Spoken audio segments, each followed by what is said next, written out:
le meilleur ami de l'homme, il s'agit bien sûr du chien. Aujourd'hui, on vous en parle car il est couramment utilisé lors des thérapies assistées par l'animal, qu'on appelle aussi les zoothérapies. Il s'agit de faire interagir l'animal avec le patient afin de le stimuler, de le motiver à accomplir certains gestes ou de l'aider à s'exprimer. Le chien est aussi bon pour la santé quand il nous aide à faire du sport. C'est ce qu'on appelle le canicross. Et pour réussir une bonne thérapie ou sa séance de sport, dans les deux cas, il faut établir une relation de confiance entre le patient et l'animal. Et notre journaliste Mélanie Morin a fait confiance au chien qu'elle a rencontré dans son reportage. Regardez ce sujet réalisé avec Simon Fichet et Isabelle Gastemois. Je quitte mon gentil Doberman pour faire la connaissance de Cancun, un Golden Retriever spécialement dressé pour intervenir en maison de retraite. Une fois par semaine, elle rend visite à quelques résidents de cet établissement. Vous pouvez la gratter derrière les oreilles. La gratter derrière les oreilles. Pourquoi c'est important de caresser le chien? Qu'est-ce que ça apporte en termes de motricité?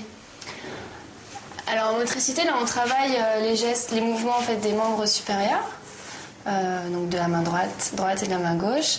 Tout ce qui est au niveau des doigts, la motricité fine. C'est pour ça que je lui ai demandé de gratter avec le bout des doigts. Et aussi, donc, il a les mouvements au niveau du tronc. C'est important parce c'est un monsieur qui est toujours assis dans son fauteuil. Donc il mobilise peu en fait, le haut de son corps.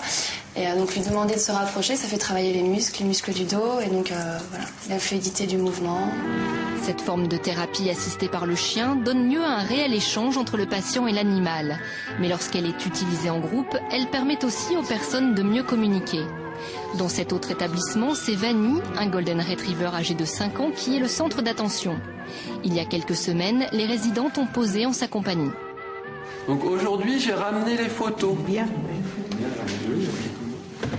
Madame Margouze, Madame Webrech qui vous donne un cadre photo. Quel est l'intérêt de faire une séance collective de zoothérapie? Alors l'intérêt, c'est de créer en fait un lien social entre les résidents.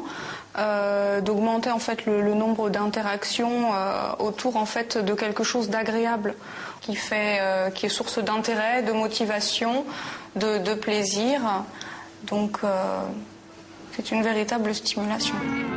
Pour que ces séances soient bénéfiques, elles doivent avoir lieu en moyenne une fois par semaine sur des périodes longues de 3 ou 4 mois. Dans le long terme, quand c'est des séances régulières, on voit vraiment qu'il y a un changement de la personne, un changement de comportement, un changement de caractère. Elle se sent mieux, elle peut se sentir mieux dans la structure parce que c'est un moment qui lui permet vraiment de s'épanouir, de pouvoir partager des choses en fait, tout simplement.